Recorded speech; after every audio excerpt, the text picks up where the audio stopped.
Awesome, cool. All right, let's get started. Thank you everyone for joining. We're very excited for this session.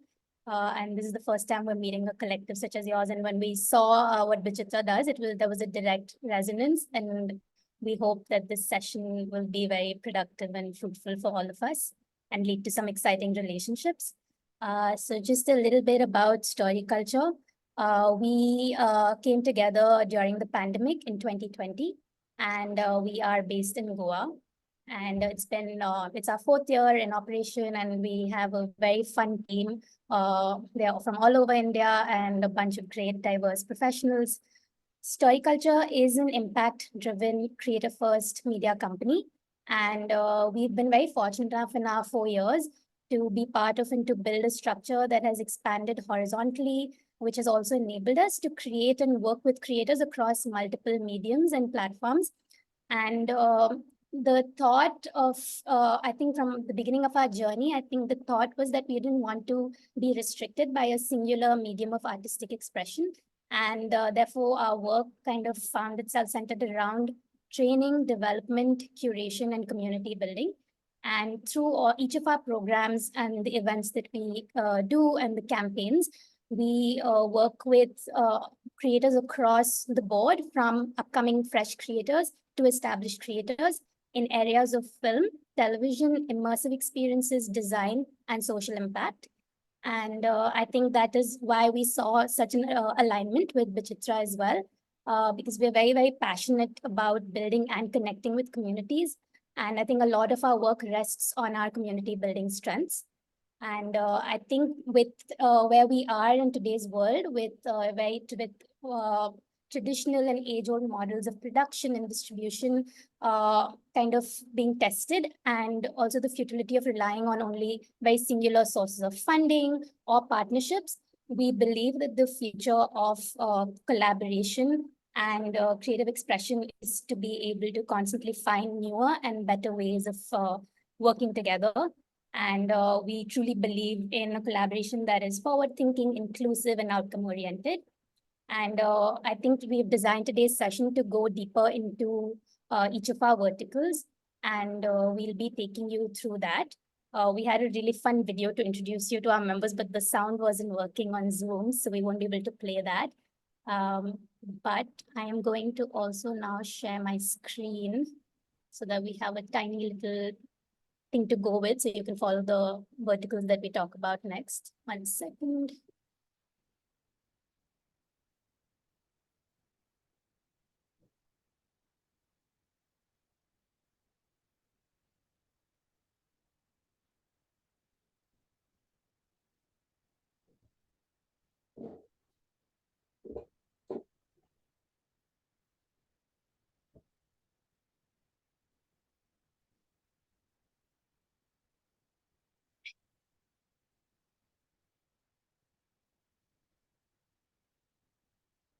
All right, I think I went over this.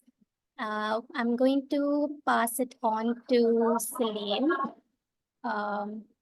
So also just to quickly introduce everybody, I think so Pooja, Celine, Sonia, Sarabhi, and Shreya on this call from Storiculture, and each of them will take you through our respective programs that we run. And hopefully by the end of the call, if any of you feel like there's a direct alignment with any of the programs, we'll be very happy to answer any questions. And if you also, during when we're speaking, if you have any questions that come to mind, you can please drop that in the chat, and we can also take that post. We leave a good amount of time once we're done. Yes, Vishal. This is amazing, and we can't wait to jump into it. I just wanted to quickly say thank you so much for doing this today and for opening, yourselves and your organization and what you do, your company, to us. This is a really exciting opportunity. That video, I think we should definitely drop it in the link at some point. It's really fun to see, the faces as we are seeing everyone here today, but it's a cute kind of locates you in Goa and the vibe and everything. And I love it. At Bichitra, we're sort of almost 400 membership strong and growing. And I think there is, certainly a lot of like scope for synergy and bringing talent from both ends together. So we really are looking forward to this.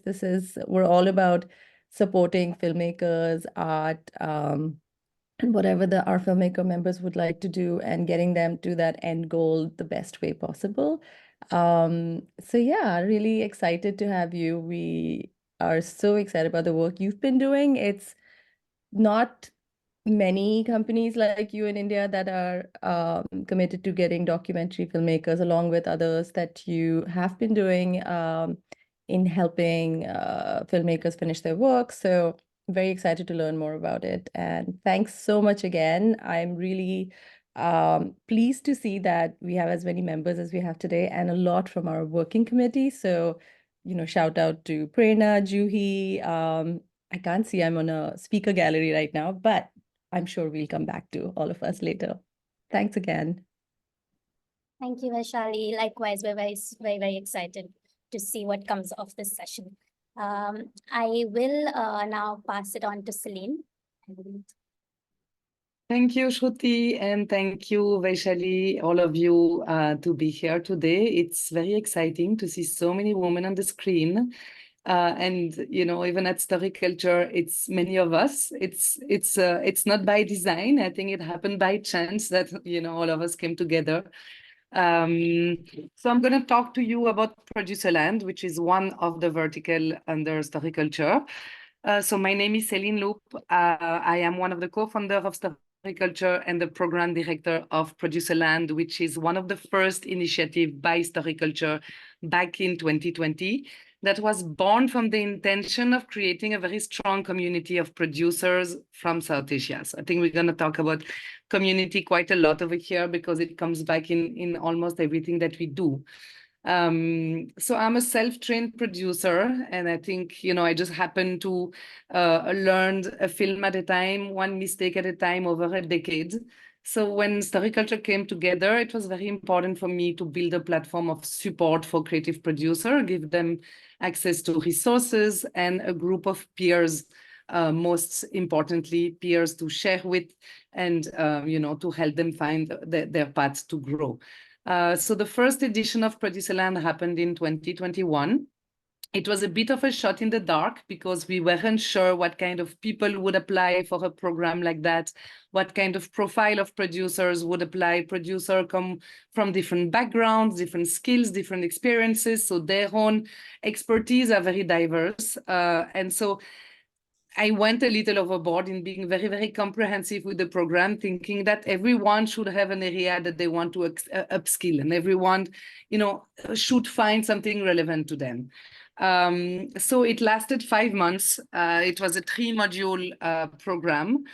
It started with the 14 days residencies, and we were very comprehensive in how to approach producing. Because again, I wasn't sure what kind of profile of producer would apply. We almost started from scratch, from project development to how to mount the financing, the budgeting, international co-production strategy, to all the way to festival distribution, sales, all of it. Then the second module was more elective. They could choose to specialize into nonfiction or into going deeper into international co-productions, or looking at series producing. And then the third module was about the pitch, which is always something that we give a lot of emphasis to. So that was the first program, which was, again, a bit of a shot in the dark. Let's see, it was successful. We had 18 participants and 50 plus mentors, just to be sure that everyone, that it was being relevant to each of the cohort members. So I think when we design program, the challenge is always to make sure that there is a good match between the curriculum and the profile of participants. And so that was always a question to us: how do we stay relevant? But something that is constant, that has not evolved in the last 6 editions that we've had, is that we focus on 4 pillars. Those pillars are the growth, which is the opportunity that we give the participant to upskill, the network, making sure that the mentors that we are getting on board are very relevant, that opens up cross-border collaboration, the community of peers. So making sure that there is a lot of interaction that happen amongst them, between them, and that there is space for that, which again can lead to collaboration. And then the introspection, which is time that we believe that if you take the time to participate in a program, you need time to reflect on yourself, on where you are at in your career. So we also develop exercises for you to spend that time in thinking about where you are at, what kind of producer do you want to be, what do you want to do next, and help you to build your roadmap for the next 18 to 24 months. So growth, network, community, and introspection were always like the 4 pillars that we were giving importance to.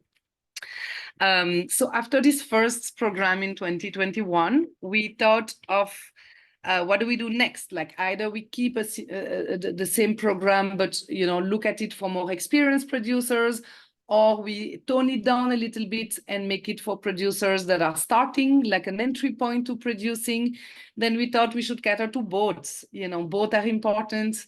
We wanted to be very outcome oriented. So the second program that we did was actually for producers coming with a project in the program. Which didn't happen. The first program was more on the learnings, and the second program was more on, it was called Ascent, for producers that had a project of any kind. It could have been a nonfiction project, fiction, a show, with a strong appeal to cross borders. That was the only criteria, was what we call native for global, so a very native story from South Asia with strong international or global appeal. And so we worked with them on their project for 3 months. So that was a shorter cohort, 6 of them. And it was kind of tailor-made with mentors that were relevant for each of the projects. So over the last 3-4 years with Producerland, we have been experimenting a little bit in, again, wanting to stay relevant to the community that we were building. After a couple of years, we realized that work was picking up and people didn't have as much time as they were in 2022 when the pandemic was going on and people were actually in the middle of, thinking about what they want to do and taking time for themselves. So now we had to kind of design shorter programs that were very specific. So that's how we developed Scale Up, Next Step, Pitch Perfect, which are 3, 4, 5 days programs according to certain topics that we feel are relevant to producer. So I could see that, I think Nabina was there. She participated in one of the program that is called Next Step, which is an entry-level program for people that have been in the creative field in different ways, but that are looking at shifting towards long-form production.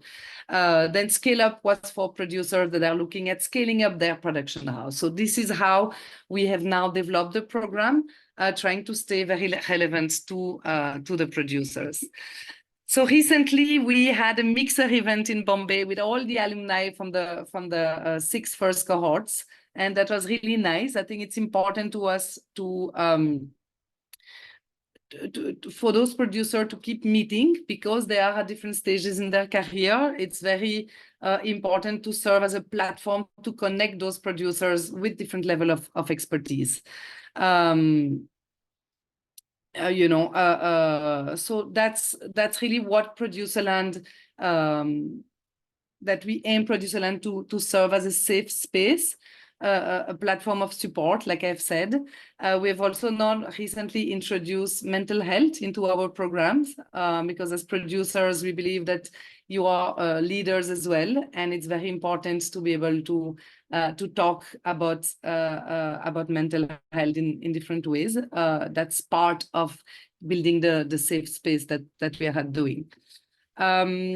So now the world of tomorrow is the next step for Producerland in the context of everything that you're going to hear tonight and everything that we do at Storiculture. After the 6th edition, now we want to widen the offering and design programs within a larger world of tomorrow with the other initiative that Storiculture is doing, so that the community of producer can also benefit from new perspective and experiences through different mediums and conversation and meet different kind of creators and possible collaborators. So You're going to hear about this, I think, soon in the future, because we are working on this new format right now where we are going to integrate the different verticals that we are doing into what we will call the world of tomorrow, where Producer Land is going to be one of the program, one of the offerings, and all the different communities and networks are coming together. Always striving for continuous learning and empowering the community with multidisciplinary expertise. So in the upcoming programs, we also going to talk about animation, virtual production, transmedia. These are the kind of programs that we are going to launch now in the near future. So I think as a small overview, this is good, but I'm of course very happy to answer any questions that that you have, either right now or later. I don't know what's better, Shruti. Would it be okay if we took all the questions later? But because I'm just guessing it'll be helpful to get a full overview and then. Sure. Yeah, perfect.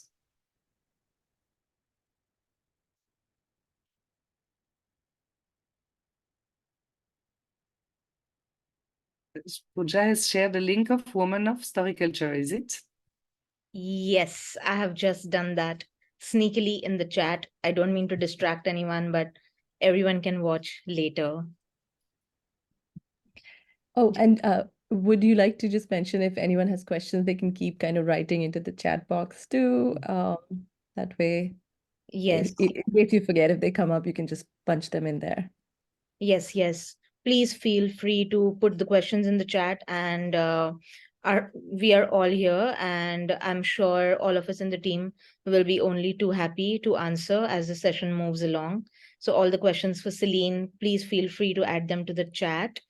And I will now jump. I just wanted to add, sorry, just wanting to add to kind of round this up, that in all of the program there has been a part on nonfiction. So there has been film screening and case studies.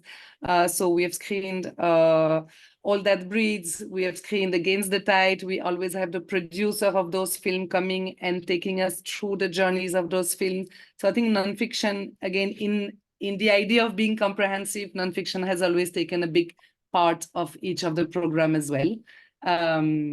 Because of course we designed the program before knowing who is going to apply. So, you know, wanting to cater to producer with their, you know, according to their different interests. So in each program, there has been a strong part of nonfiction producing as well. Just wanted to add that. Yes, yes. It's been wonderful to, wow. It's been wonderful to interact with all the producers that Celine, through her programs, has added to the extended Storiculture world, as we like to refer to it. And I'd just like to start by saying hello and thank you so much for this opportunity to meet all of you here today. As you can see on the slide, I'm going to talk to you about Creator Rooms and going to dive right in.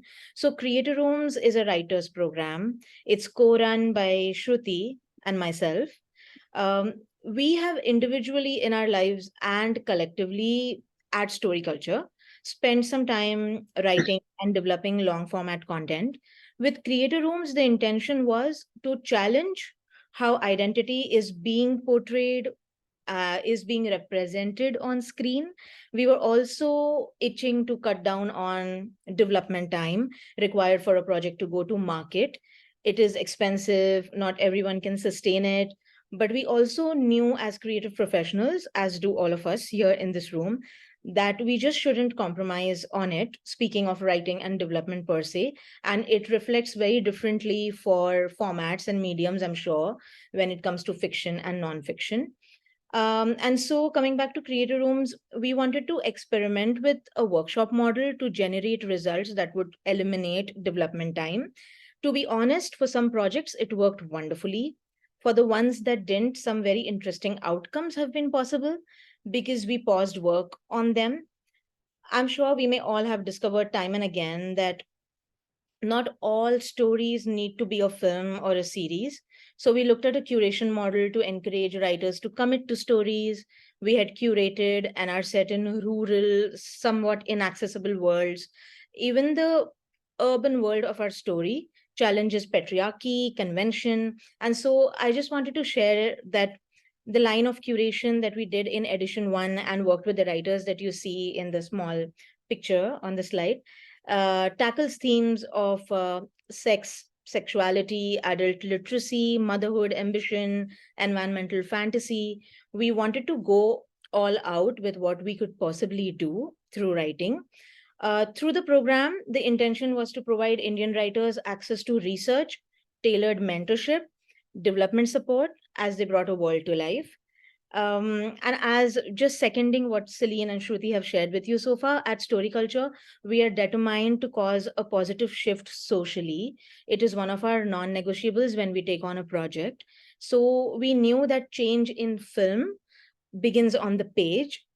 We write it and therefore it will be. And so we were very committed to development and writing both. Now coming to a more current intention, something that we'd like to share with you is that we are looking at 2024 as a year of collaboration. We are looking to join forces with like-minded partners for co-creating, co-directing, co-producing workshops or projects around communities that may have been underrepresented, misrepresented in mainstream media. Our interest is centered around gender and identity, but we'd like to share that it is not limited to this theme. Also to add, we aim to design workshops that enable communities across geographies to discover and tell their stories themselves in formats that audiences can find palatable. This has been a challenge, and we are still navigating our way through this.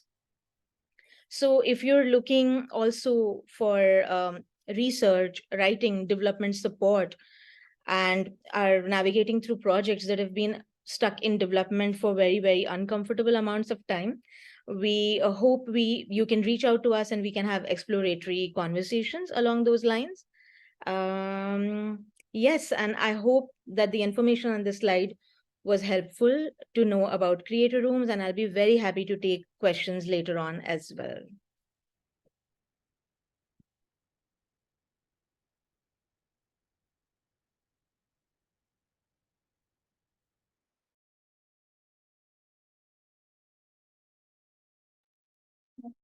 Sarabhi, are you here?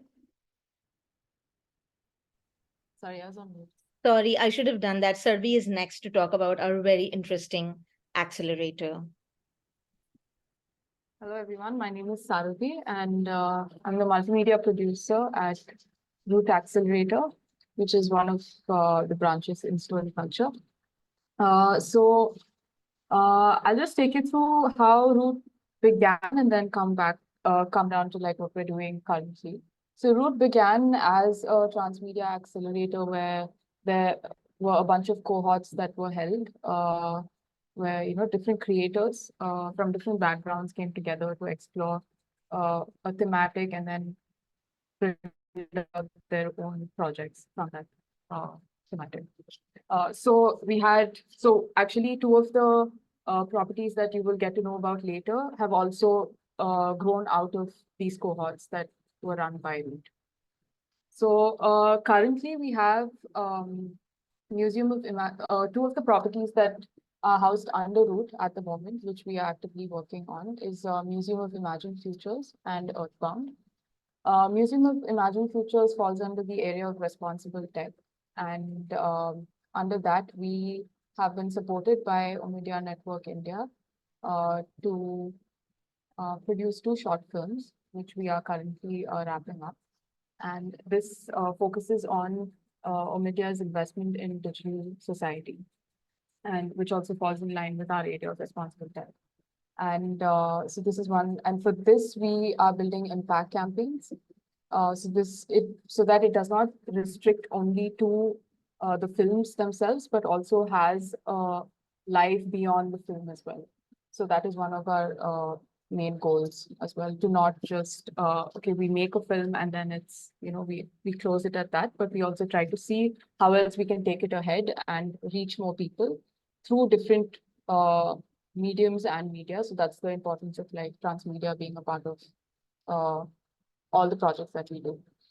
And then the second one is Earthbound. Earthbound is a platform that focuses on narratives on climate change, on ecology and the environment.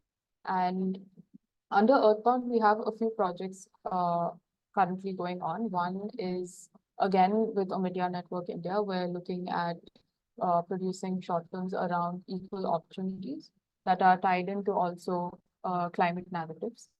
And the second is we are currently working on a climate fiction anthology book. So it's a book of short stories, which again, we're almost like wrapping up with that, and that's very exciting. And so these are the two areas under which Root has a lot of projects housed in. And sorry, can you hear me? I'm getting a little, yeah, okay. All right. So, and moving ahead, I think the two things that we are also focusing on right now in Root is one is distribution and one is community funding. So with distribution, we have a platform called More Than Watching, through which we screen films and also try to bring in other voices. So for example, we had a More Than Watching screening where we had 3 films on ecology. And then we also did invite people, for example, a herpetologist to come and speak about their area of work in Goa and in a way that is connected to the films that are being shown. So this is something where, again, we can like screen films and then not only limit it again to films, but also take it ahead and see where else it can go to. And the last thing is community funding, which we had a project called Voice of Vismad last year, which by Harman Khurana, which talked about female Kirtankars. And what we had tried to develop for this particular project was look at how we can tap into members of the community themselves to be able to contribute to the making of the film in terms of funding. And this would not be unlike, say, crowdfunding, where a person gives a certain amount of money and then they're out of the picture. This would be more of a stakeholder. They would be more of a stakeholder, and they would have more of an active role to play in not specifically in what the film is going to be like or how the film is going to be made, but just in terms of, again, expanding the network that they bring with them. And then, so you can also like envision it as micro funds in a way. So this is something that we have been iterating on, and it's something that we hope to build out in the coming year. Yeah. So this is a very brief overview of everything that we're doing right now. I'm happy to take any questions later as well.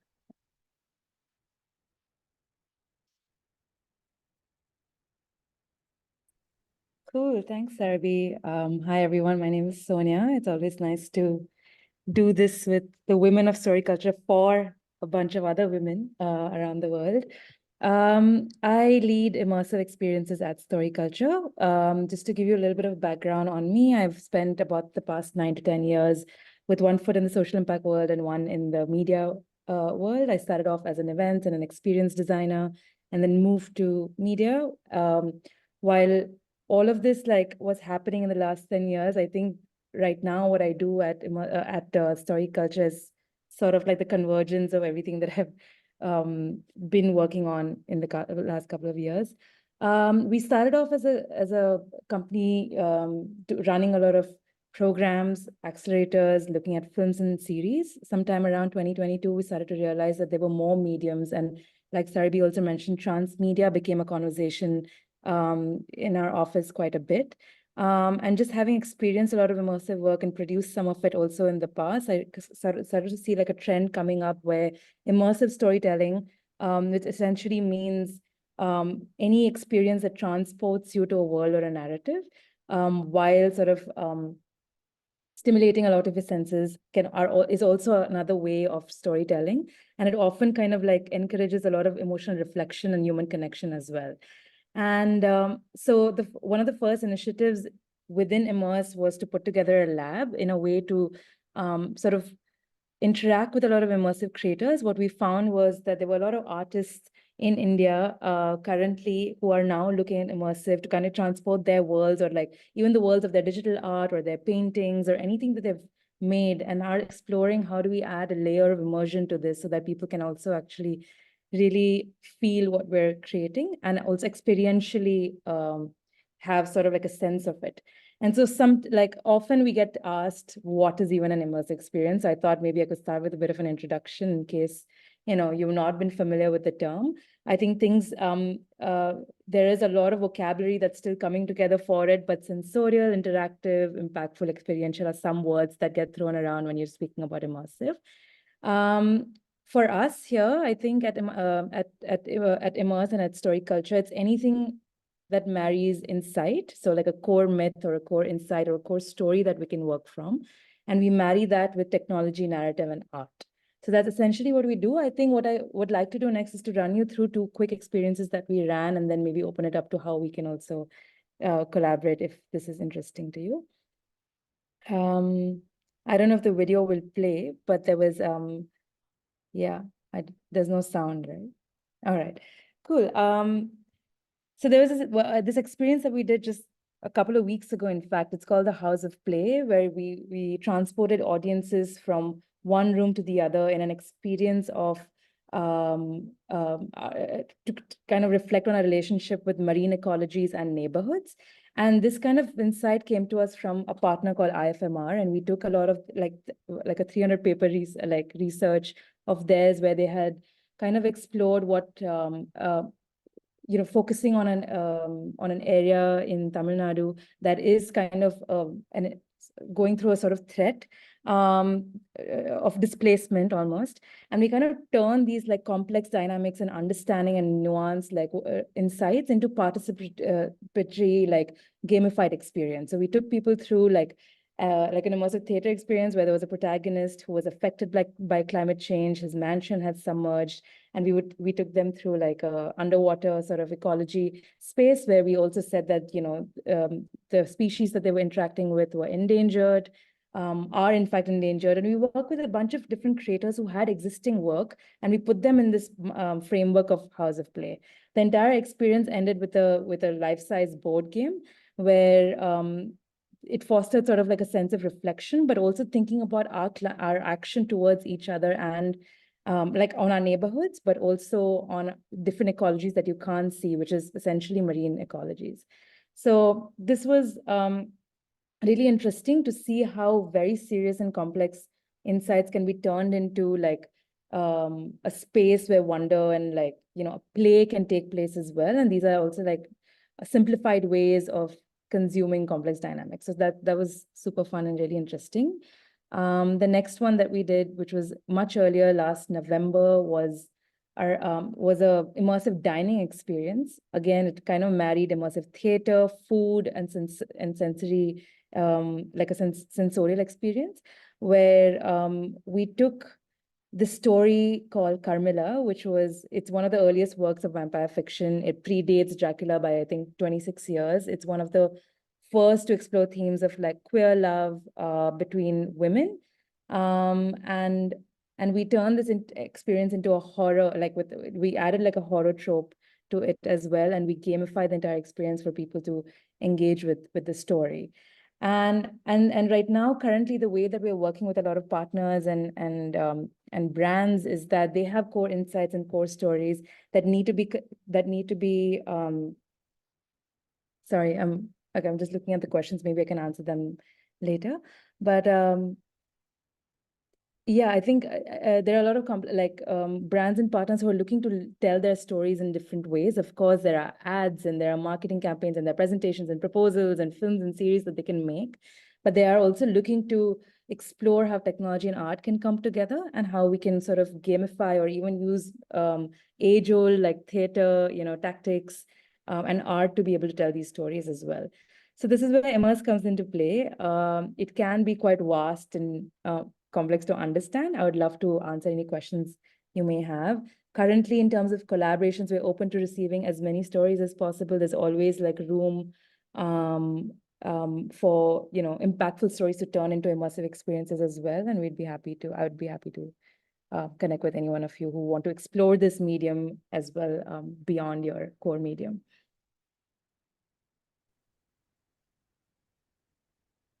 I will pass it on to Shreya, who's doing interesting work in the genre space, and then we can. Thank you, Sonia. Thank you, Pooja, Shruti, for doing this. Yeah, I assumed by now you must be overwhelmed with whatever we are doing. I know all of it is like really cool work, and you must read about all of them separately as well, because I think there are a lot of nuances.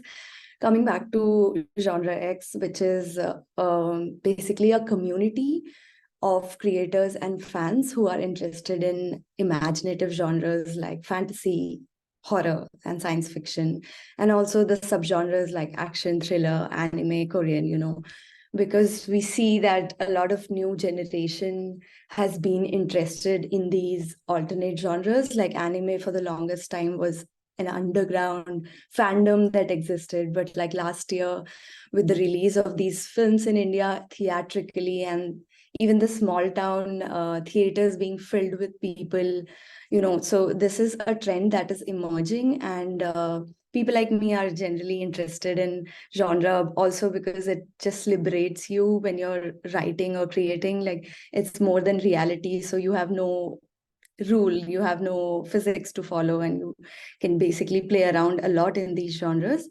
So yeah, as I spoke about the community aspect of it, this year we are going to launch another aspect of it, which is the experience side of it.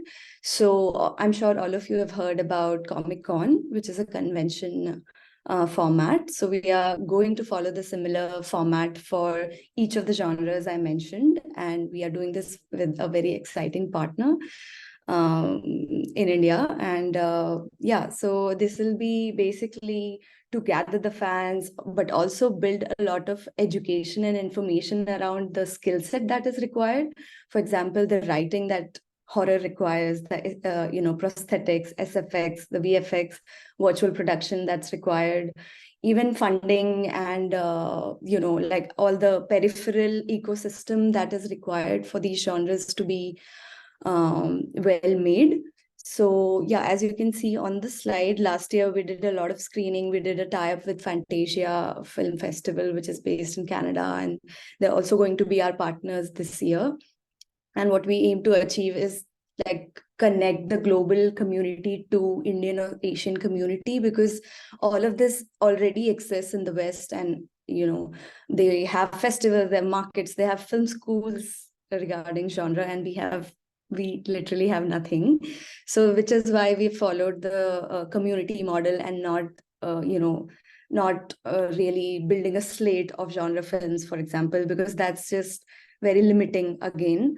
So we wanted to encourage, as many of my colleagues have been speaking about, the transmedia aspect. Like we need the ecosystem to have comic books writers, we need short story writers, we need horror storytellers. Now there are, paranormal investigators, there are YouTube content creators. So my community is basically open to anyone who wants to cater to all these genres through any medium. Yeah, and we also have an open call, which I think if you're interested, you should look at it. It's specifically under the campaign of Heart of Horror. So maybe Shruti, can you just quickly click, and there's a carousel post, which, no, click on the open call hyperlink. No, the underlined open call for horror, the second pointer, second bullet point on the text. Yes. Yeah. Is it possible to zoom? Just zoom in. Yes, so we've extended the deadline, and today's 20th. This is till 31st March. If you can just go to next page as well. Yeah, if you're a horror nerd and you have built projects under the genre, we'd love to hear. These projects can be under audio-visual, immersive, AR, VR, XR installations, even immersive theater, comics, photo books, animation, or any published or finished work, basically, because it's a showcase. But many people have reached out to me asking about the films or unfinished like script work. So I've also made exemptions, and we are happy to also find spaces for them. But to be very honest, making a film takes a lot of like funding and effort and all of that, and we'll only be able to do limited films, right? So doing it in a shorter format, for example, like just a YouTube short or a series of reels, for example, or any other shorter format keeps your IP logged and allows you to test it with an audience and then see if there are adaptations possible with that IP. So that's what we are following, and I'm happy to talk to anybody who is interested to join us as mentors, creators, or just fans and supporters in this journey. Thank you.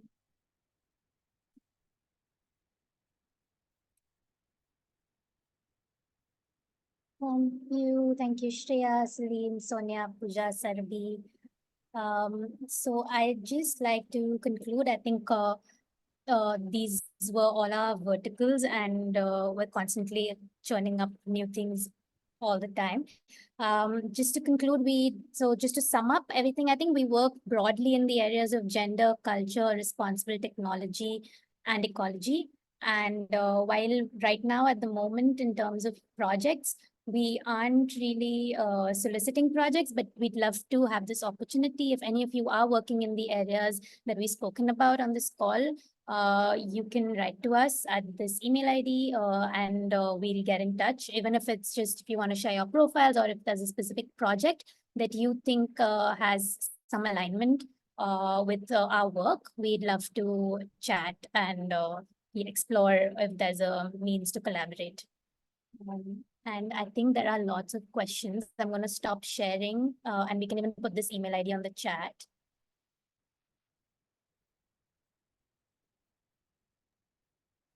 Whoa, mind blown. That was amazing. Right, 1 second. I think we can open the chat and then whoever it's for can answer that if there are questions.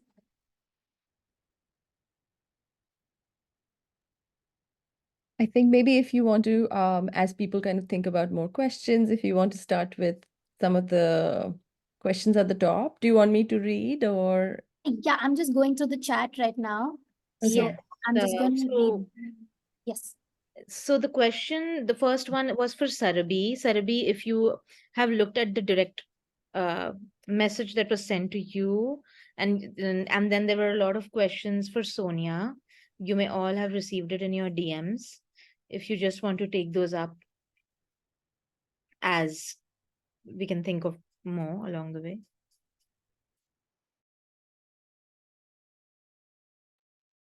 Hi, Chitra. Thanks for your question. Yeah, it's very interesting. Amma's pride.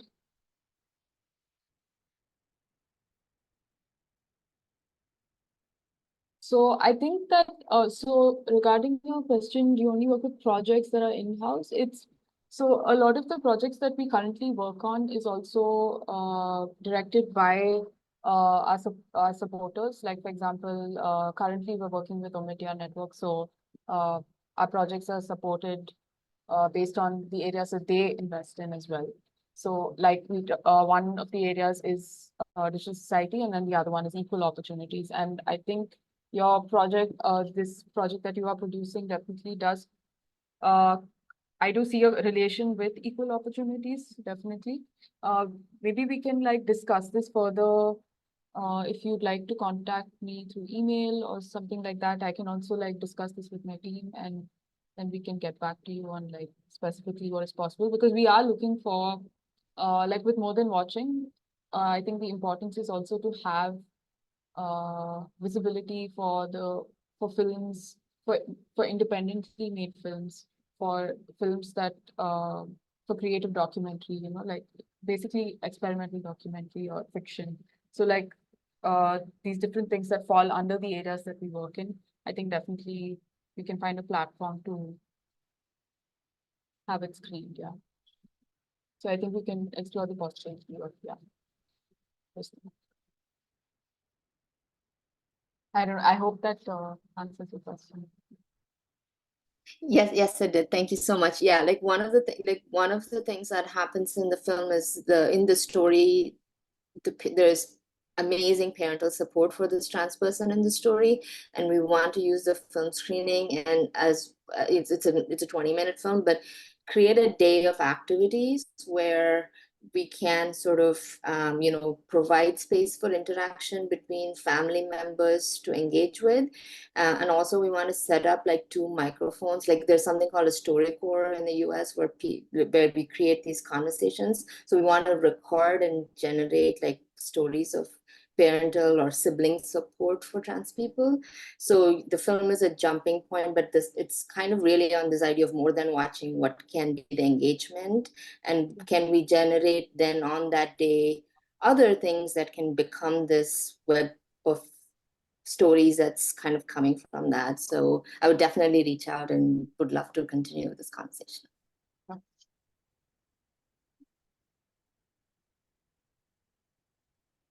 I just wanted to add a response, Sarvi, and mention the last More Than Watching, which we've had last Saturday, which was a collaboration with Queer Muslim Project and British Council. So they had a curation of 5 films for freedom that they've been doing for the last 10 years. And they make these screenings available across different countries through community partners. So we were the community partners from India, and we did like pair these films with a lot of workshops around this, so it's something you can keep in mind.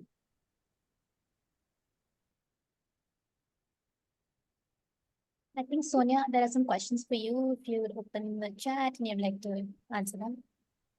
I see it. I think the first question is from Tina. Hi, Tina.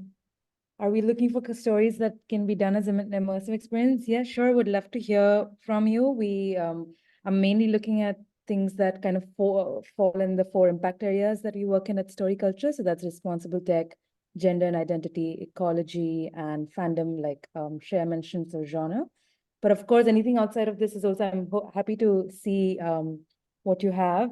I finally see you, actually. I do remember you from Film Bazaar. So yeah, if you have any of these ideas, the email address is there. I'm happy to see. Chitra, brainstorming sessions, that's an interesting idea. We have something called weaves that we organize.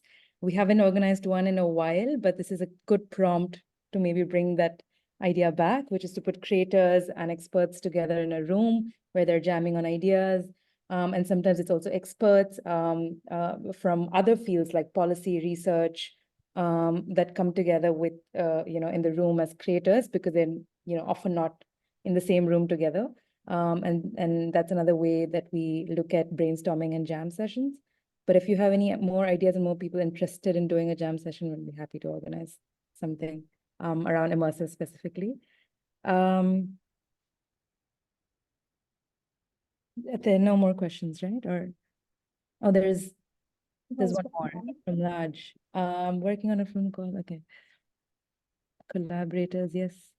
It's interesting. We did a sonic installation recently as well. Would love to hear what you have. And collaborations, yes. So we do work with a network of creators.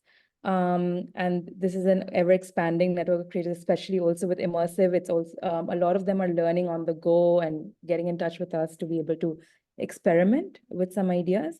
And so happy to see what you have, what kind of specific creators collaborators you require. The process is a long run process. Of course, there's a creator, there's the technologist or the narrative person who makes it happen, then there's a producer and then a funder. So there's a longer conversation about how this process of collaboration looks like, but there are plenty of frameworks we have in place, having done 2 or 3 experiences now ourselves. So happy to explore, especially if they fall under the 4 areas that we work in, and the collaboration becomes a little bit more easier because then we have channels and frameworks and also ongoing campaigns that we can plug in some of your ideas in. So that's that for.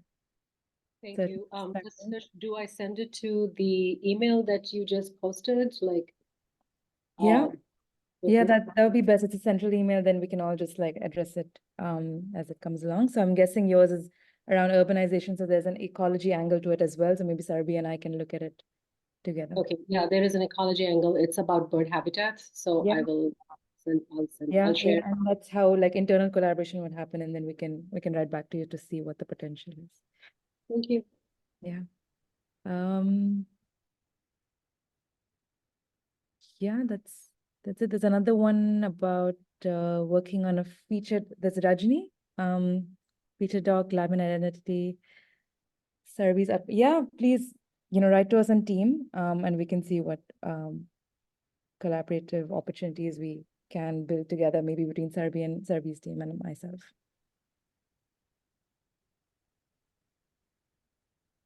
So Ishita. Sorry, Tina, go for it. Oh, I just thought of asking you that my documentary is in post-production stage right now, but I'm still looking for collaborators. So do you think I can email and you can have a look and see if you'd like in any way? Is this towards a specific person, or are you looking at? Yeah, Sonia, this is for you. Myself. All right. Yeah, sure. Sure. If you're looking at an immersive adaptation of it, I'm happy to have a look. Oh, acha, immersive. Okay, Immersive. not like non-fiction. No, immersive. Yeah, I'm looking at immersive and impact campaigns. I think there's one more, Sonia. I'd love to do that. I have some ideas. So, sure, Chitra, you can write to us and we can then respond once we see your project as well.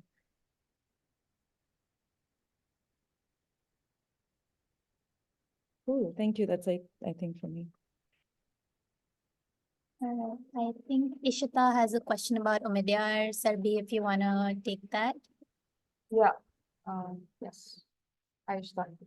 Omidyar. So we've been working with Omidyar since last year, and so currently so the funding that we're getting from them is directed towards, like I mentioned, their investment areas, which is digital society and equal opportunities.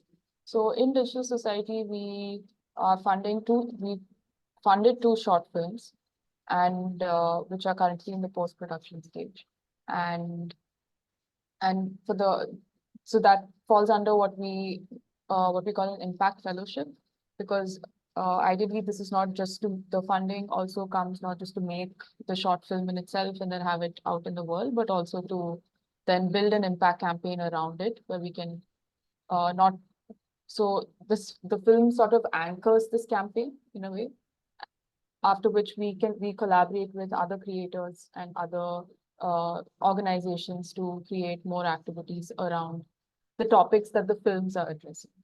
Yeah. So right now we're in the second round of the impact campaign, which is directed towards equal opportunities, like I mentioned, and yeah, so that's just kicking off right now. Yeah, so that's where the funding comes from. Thanks so much.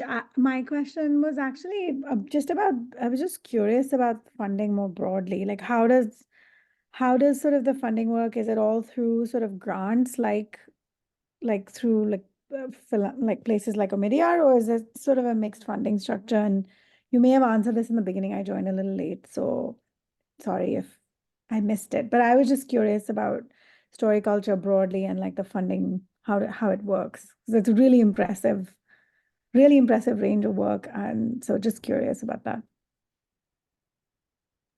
I'm happy to take that one. I think I think we look at a mixed funding model with philanthropies and brands coming on board, and we had an initial seed fund that is running us through for a couple of years. So that's and we're currently putting together a media fund and a community fund as well. So all of this activity kind of like brings it together with multiple channels. Yeah. Ishita, would you like to introduce yourself a little bit? And because you've been in the immersive and this, well, interactive world and why am I forgetting words? Engagement and outreach and impact. So I think it'd be great to hear, because where you're situated and located is different from many of us here who are more sort of like straight up filmmakers. So we'd love to hear, maybe just introduce yourself if you don't mind. Sure. Happy to do that. Really nice to see everyone on the call and hear about this work. I'd kind of heard about Storiculture. I was really curious to get on. I actually just landed back from India, so I'm like kind of jet lagged. So I live in the US. My name is Ishita. I use she and her pronouns. I'm a cultural strategist. I was sort of trained as a documentary filmmaker that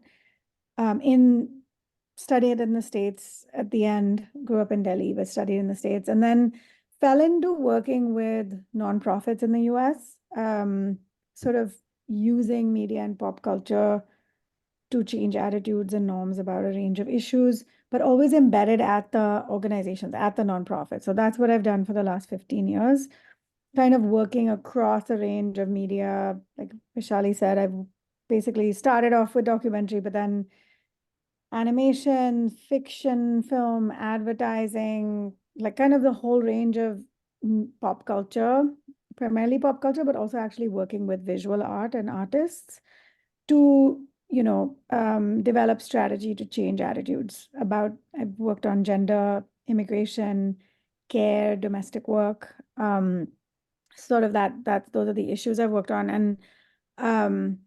And the last bit of my work has actually been more than producing content, working with existing content producers. So doing a lot of work with filmmakers and television, specifically TV writers in Hollywood, to try to get them to include more nuanced storytelling about disability, aging, gender, care. So kind of taking the issues and bringing people with lived experience of the issues into writers' rooms primarily, but also working on impact campaigns with shows like This Is Us. So that kind of thing. So really a lot of alignment with the work you all do. And now actually I just recently switched jobs and I'm working with a research think tank in the US that also does work internationally called the Frameworks Institute. And they do research on cultural mindsets that underlie a lot of social inequity. So like, what are the cultural mindsets that really sit under racial injustice, gender issues, economic injustice, all of that?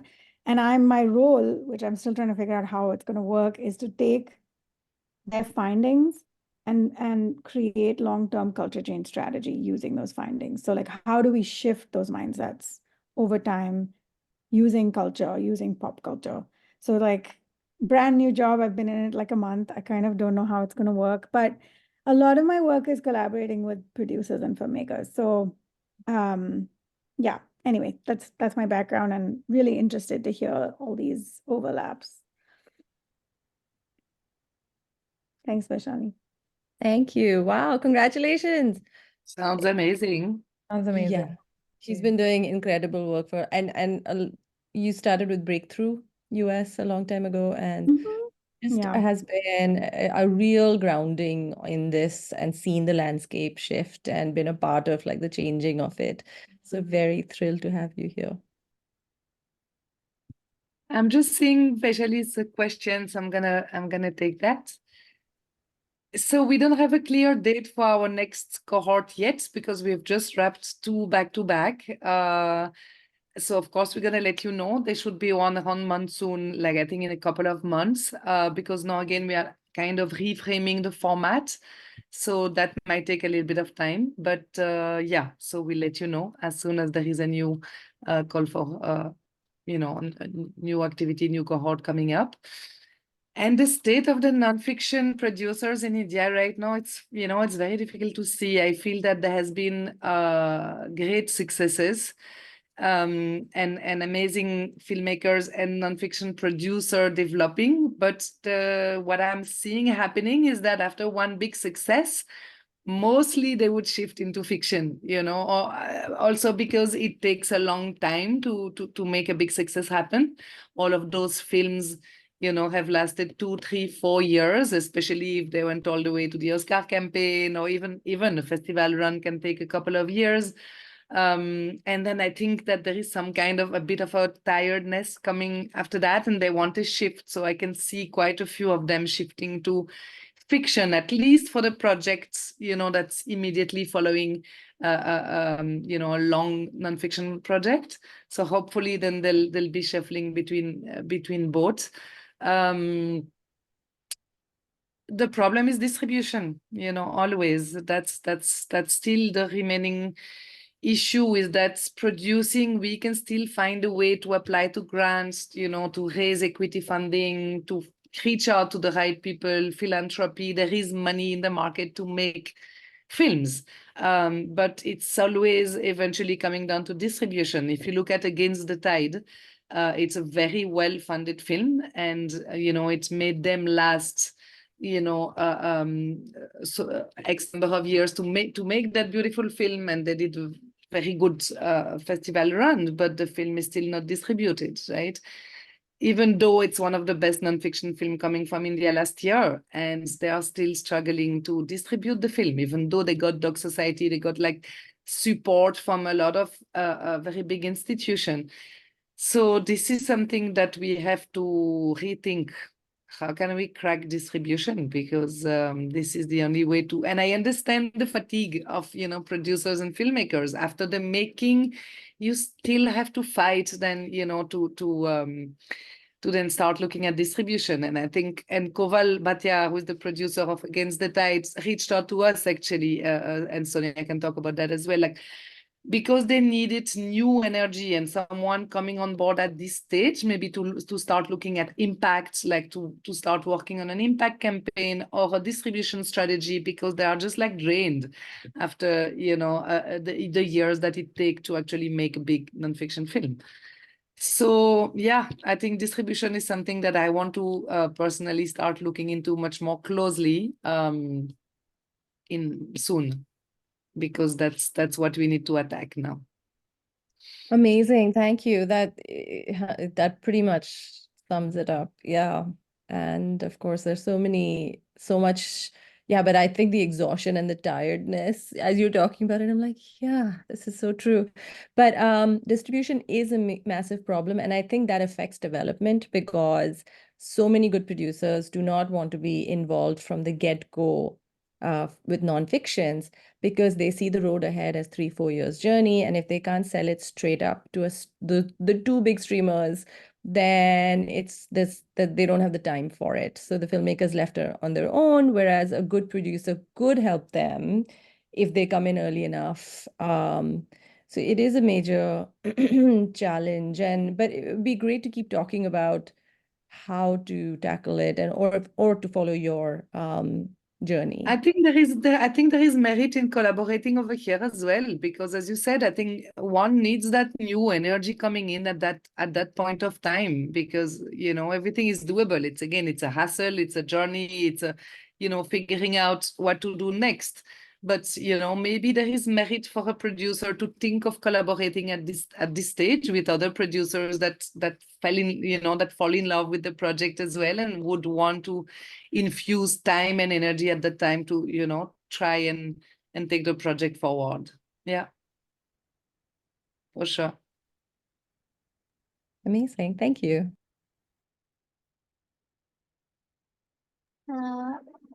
I think Ishita has written, and Ishita, yes, when you were speaking, I think there was a lot of synergy, and we are working on some interesting impact campaigns around gender and sex and sexuality as well. And we'd love to get in touch with you. So we will write to you for sure. And I think we missed 2 questions, which were from Divya and yes, Divya and somebody else. I think there were 2 questions about screenplays and film. Anuradha, yes. Pooja, you can take those. Hi, Divya, thank you for the question.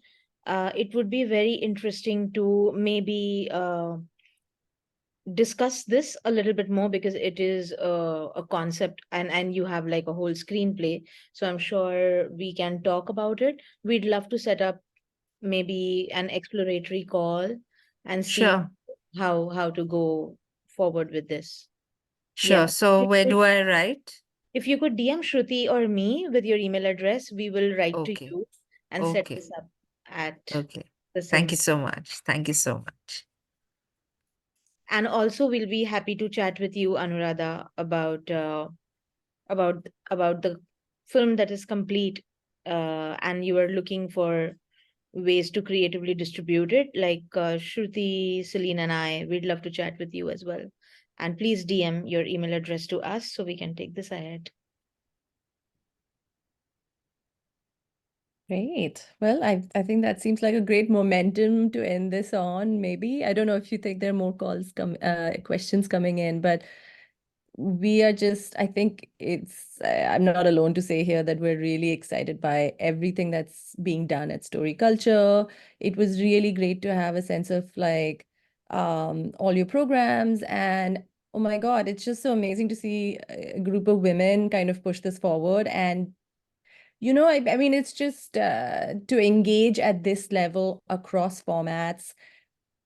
You are primed to reach a vast group, variety of people. And I think when we talk about distribution, that really is the future. So I think you are doing incredible work towards finding innovative forms of distribution. So to that end and to everything you do, thank you so much for this. This is incredible. We just feel fortunate to have been able to engage. Thank you. Thank you so much. Everyone. We will be in touch, and yes, y'all can still write to us, and hopefully you see that video on Instagram, and if you follow us, then you'll see all our updates, and if there are any more open calls that are up your alley, y'all can always get in touch.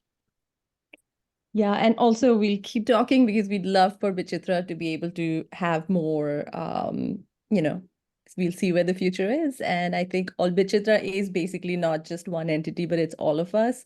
So I'm just excited that the more we can introduce you to more of our members and, how to find sort of those little ways of connecting with each other, really, that would be amazing.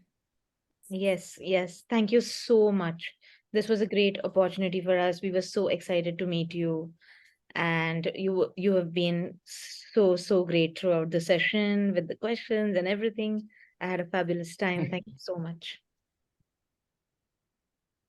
Bye-bye. Thank you, everyone. Thank you so much. Thank you. Bye.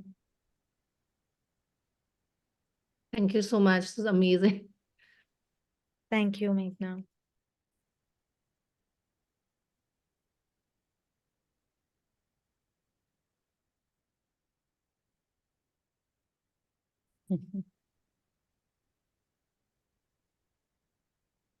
Good night, guys. Good night. Good night to you. 7 people. Oh, okay. Hmm. Hello. Oh, Pooja is gone. Okay. I thought we'll do a quick debrief, but Shruti is gone. That was nice. It was fun. Pooja, Pooja, you are good. Yeah, I was just saying it was amazing and warm, and I'm going to stop recording.